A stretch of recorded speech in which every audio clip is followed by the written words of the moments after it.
Olá, amigos, sejam bem-vindos ao nosso resumo da lição da Escola Sabatina dessa semana. Já aproveito para agradecer a cada um que está assistindo e quero fazer um pedido especial. Se esse conteúdo te abençoar, não deixe de curtir o vídeo, se inscrever em nosso canal e compartilhar com seus amigos. Dessa forma, você nos ajuda a alcançar mais pessoas com a Palavra de Deus. O título da lição: Mais testemunhos sobre Jesus. O verso para memorizar: E eu, quando for levantado da terra, atrairei todos a mim. João capítulo 12, verso 32. Esse poderoso versículo nos lembra que a centralidade de Jesus é o ponto de atração e redenção para todos. Ele é o centro do Evangelho e sua vida, morte e ressurreição constitui a mensagem que pode transformar vidas. E na lição desta semana vamos mergulhar em relatos bíblicos de testemunhos que revelam aspectos profundos sobre quem é Jesus, o grande Messias. A história relatada em João capítulo 3, versos 25 em diante, destaca o testemunho humilde e poderoso de João Batista, mesmo diante de desafios à sua missão. Seus discípulos, observando a crescente popularidade de Jesus, ficam preocupados e talvez até com um pouco de ciúmes. Eles relatam a João: aquele homem que estava contigo estava batizando e todos vão até ele. João 3, 26. No fundo, parece que há uma preocupação entre os discípulos de João em relação à competição com Jesus. Para João Batista, no entanto, não havia espaço para sentimentos de rivalidade ou ciúmes. Ele sabia muito bem qual era seu papel e entendia claramente que não era o Cristo. Usando a bela ilustração de casamento, João explica que ele é apenas o amigo do noivo e o Jesus é o próprio noivo. Sua missão era simplesmente preparar o caminho para o Messias e apontar o povo para ele. Com humildade e sinceridade, João declara: convém que ele cresça e que eu diminua. João 3,30. Essas palavras demonstram a verdadeira grandeza de João, que se alegra em ver Jesus cumprindo sua missão, mesmo que isso signifique a diminuição de sua própria popularidade. João entende que seu papel não é atrair glória para si, mas sim direcionar todos ao Cristo, o Filho de Deus, o verdadeiro foco da nossa redenção. Esse testemunho não só engrandece a obra de Jesus, mas também mostra a beleza e humildade do coração de João, que entende o valor de servir a Deus sem buscar reconhecimento pessoal. A humildade de João Batista é uma lição para nós, sobre como enxergar nosso papel no reino de Deus. Em um mundo onde a busca por conhecimento e reconhecimento pessoal e sucesso é incentivada, a atitude de João nos lembra que nosso propósito é fazer Cristo conhecido, não nós mesmos. Que possamos refletir sobre nossas intenções e, ao servir, e nos perguntar: estamos buscando nossa própria glória ou apontando as pessoas para Jesus? O desejo de que ele cresça e que eu diminua deve ser nosso foco em cada ação e testemunho. Afinal, o objetivo da vida cristã é conduzir outros ao verdadeiro Salvador, assim como fez João Batista. Em João capítulo 1, versos 32 a 36, temos um dos testemunhos mais surpreendentes de João Batista, que reconhece Jesus como o Cordeiro de Deus. Ao apontar para Jesus dessa forma, João está trazendo à tona uma imagem de um Messias que, em vez de reinar como força militar, se entregará como um sacrifício. Essa visão era radical e desafiava a compreensão popular do Messias da época. Muitos judeus esperavam um líder político e militar que os libertaria de Roma e restauraria a glória de Israel. Porém, ao chamá-lo de Cordeiro, João está anunciando que Jesus é o Salvador que veio para tirar o pecado do mundo, através de seu próprio sacrifício. Essa nova compreensão do Messias como o Cordeiro sacrificial de Deus estava muito além das expectativas do povo. Embora houvessem profecias no Antigo Testamento, como Isaías 53, que previam o sofrimento do Messias, a maioria dos judeus não associava essas profecias a um Salvador que viria morrer. Ao descrever Jesus como o Cordeiro de Deus, João Batista abre uma nova perspectiva para a missão de Cristo e sua necessidade de sofrer para trazer salvação. João confessa que ele próprio não teria reconhecido Jesus como o Messias se não tivesse sido pela revelação de Deus que lhe havia dito: aquele sobre quem você vir descer e pousar o Espírito, esse é o que batiza com o Espírito Santo. João 1,33. Essa orientação divina permitiu que João Batista testemunhasse sobre a verdadeira natureza e missão de Jesus. Amigos, esta passagem nos convida a refletir sobre nossas próprias expectativas a respeito de Jesus. Muitas vezes podemos nos aproximar de Cristo com uma visão distorcida, buscando um Salvador que atenda a nossos desejos e expectativas pessoais, ao invés de aceitar quem Ele realmente é. Cristo não veio para atender às agendas humanas ou para nos dar sucesso e conforto temporários. Ele veio para ser o Cordeiro que tira o pecado do mundo, aquele que transforma e purifica o coração. Assim, ao longo de nossa caminhada, devemos nos perguntar: estamos buscando em Jesus um líder terreno que se encaixe em nossos moldes ou um verdadeiro Messias que se entregou por nós? Que possamos abrir a mão de nossas ideias pré-concebidas e permitir que o Espírito Santo nos revele quem é o Cristo, assim como fez com João Batista. Amigos, a passagem de João capítulo 6, versos 51 a 71, nos coloca em um cenário de aceitação e rejeição ao verdadeiro significado de Jesus e sua missão. Após o milagre da multiplicação dos pães, o povo viu em Jesus a figura de um rei que poderia libertá-los do jugo romano e suprir suas necessidades materiais. Porém, Jesus aproveita esse momento para revelar algo muito mais profundo. Ele diz: eu sou o pão vivo que desceu do céu. Se alguém comer deste pão, viverá para sempre, e o pão que eu darei pela vida do mundo é a minha carne. Essas palavras surpreendem e confundem a multidão. Jesus não apresenta-se senão como um mero supridor de necessidades físicas ou um líder político, mas como Salvador espiritual, o Filho de Deus que se oferece em sacrifício.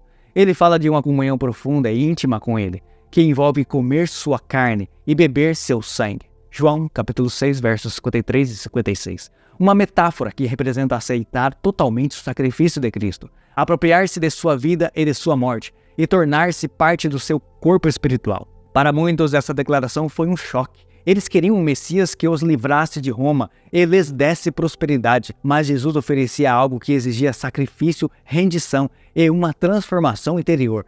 O texto diz que muitos dos seus discípulos começaram a se afastar, afirmando: dura é esta palavra, quem a pode ouvir? João 6,60. No auge da sua popularidade, Jesus vê as multidões se dispersarem desiludidas ao perceberem que ele não era o Messias que esperavam.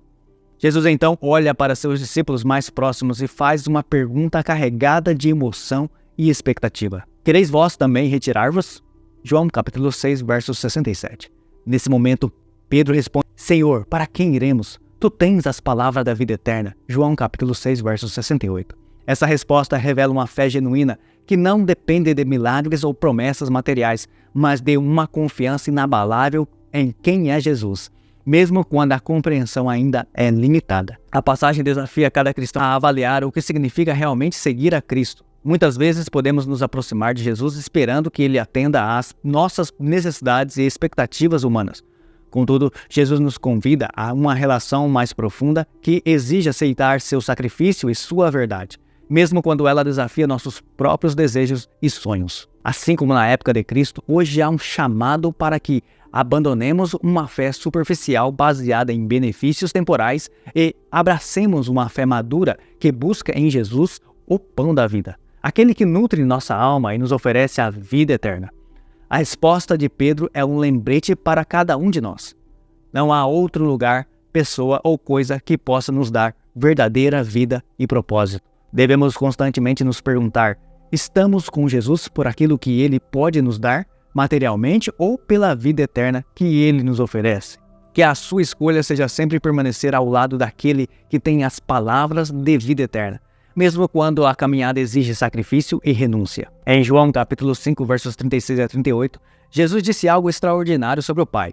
Ele afirmou que as obras que realizava, milagres que só poderiam vir do poder divino, eram um testemunho claro de que o Pai o havia enviado. Era como se cada cura, cada libertação, cada ato de amor gritasse ao mundo que ele era o Filho de Deus, enviado para salvar. Esse testemunho se torna ainda mais evidente quando ouvimos as declarações diretas do Pai. Nos relatos dos evangelhos, em momentos cruciais, como o batismo e a transfiguração de Jesus, o Pai anuncia: este é o meu Filho amado, em quem me agrado. Mateus 3,17 verso 5, Marcos 11 e Lucas 3,22. Essa declaração do Pai revela a relação única entre Ele e o Filho, confirmando que Jesus é o Messias, o Salvador prometido. Além disso, em João 12,28, encontramos uma cena comovente, onde Jesus, diante da iminência da sua crucificação, ora ao Pai dizendo: Pai, glorifica o teu nome. Em resposta, uma voz do céu declara: Eu já o glorifiquei e ainda o glorificarei. Essa manifestação direta de Deus Pai é impressionante e fortalece a missão de Jesus diante dos que estavam por perto. Esse evento ocorre num momento crítico. Jesus está prestes a enfrentar a cruz. A voz do Pai é um testemunho público do apoio e aprovação. Essa afirmação aponta não apenas para os feitos milagrosos e para o caráter de Cristo, mas especialmente para o que estava por vir, o sacrifício na cruz. A cruz, de acordo com um plano divino, seria o ápice da revelação da glória de Deus, pois ali seu amor e justiça seriam plenamente manifestos. A multidão, ao ouvir essa voz, interpretou de diferentes formas. Alguns acharam que era um trovão, outros disseram que era um anjo que tinha falado, mas Jesus, em suas palavras, deixa claro que essa voz veio para o benefício dos que estavam ouvindo. Deus, por meio dessa manifestação, buscava não apenas confortar Jesus, mas também dar uma última oportunidade àqueles ao redor de entenderem quem ele realmente era. O testemunho do Pai sobre o Filho nos lembra que nossa fé não é baseada apenas em doutrinas ou tradições, mas em uma pessoa viva, Jesus Cristo, confirmado pelo próprio Deus. Como cristãos, devemos nos lembrar que a nossa própria vida também deve ser um testemunho vivo do poder de Deus, mostrando o amor de Cristo em tudo o que fazemos. Na festa dos tabernáculos, relatada em João capítulo 7, versos 37 em diante, Jesus se coloca diante do povo e faz um convite audacioso. Se alguém tem sede, venha a mim e beba. Jesus estava falando de uma forma simbólica sobre a necessidade espiritual que todos tinham, oferecendo-se como a fonte da verdadeira vida. Esse convite causou uma forte reação na multidão. Muitos, impactados por suas palavras e por tudo o que haviam visto dele, começaram a dizer: Este é o profeta? Outros afirmaram: Este é o Cristo? O reconhecimento de Jesus como o Cristo trouxe um entusiasmo crescente entre o povo. Eles viam que as promessas de Deus estavam sendo cumpridas e, sem dúvida, sentiam em seus corações que Jesus era diferente de qualquer outro líder ou profeta. Porém, essa reação do povo criou uma divisão. Muitos líderes religiosos, observando a multidão se aproximar de Jesus, ficaram desconfortáveis e tentaram silenciar o entusiasmo. Questionaram a origem de Jesus, dizendo que o Messias não poderia vir da Galileia, mas deveria ser descendente de Davi e nascer em Belém, sem perceber que essa era exatamente a origem de Jesus. Os guardas enviados para prendê-lo, impressionados com suas palavras, retornaram sem prendê-lo, explicando: Nunca alguém falou como este homem. É nesse momento surge o fariseu Nicodemos, que já havia se encontrado com Jesus. Ele tenta interceder de forma justa, lembrando que a lei exige que qualquer pessoa seja ouvida antes de ser condenada. Nicodemos, que ainda não havia se declarado abertamente como seguidor de Jesus, já estava arriscando sua posição ao defender a justiça em favor de Cristo. Mais tarde, Nicodemos demonstraria sua fé abertamente quando ajudou a sepultar Jesus, revelando assim sua crença e lealdade. O testemunho da multidão e a reação dos líderes nos ensinam sobre a necessidade de sermos honestos diante das evidências e testemunhos sobre Jesus, mesmo quando isso desafia nossas expectativas ou tradições. Precisamos também ser justos e imparciais como Nicodemos, que reconheceu a autoridade de Jesus mesmo em um ambiente hostil. Em nossa vida devemos sempre buscar a verdade e, acima de tudo, deixar que nosso amor por Cristo e nossa fé em sua palavra guiem nossas ações. Assim como Nicodemos, mesmo em momentos difíceis, precisamos ter coragem de sermos justos e verdadeiros. Caros amigos, esses testemunhos revelam facetas importantes do caráter e da missão de Jesus e nos desafiam a refletir nossa própria vida cristã. João Batista, o Pai, as multidões e até mesmo Nicodemos apontaram para o fato de que Jesus é o Messias prometido. Cada um deu seu testemunho e cabe a nós agora sermos também testemunhas de Cristo em nosso tempo. Que possamos viver de forma que nossa vida reflita essa fé e que sejamos agentes de amor e justiça, apontando sempre para o nosso Salvador. Assim, amigos, encerramos aqui nosso estudo da lição dessa semana e não esqueça de curtir o vídeo e compartilhar com aqueles que você ama. Que Deus abençoe sua caminhada cristã e que possamos juntos ser luz nesse mundo como Cristo nos chamou para ser.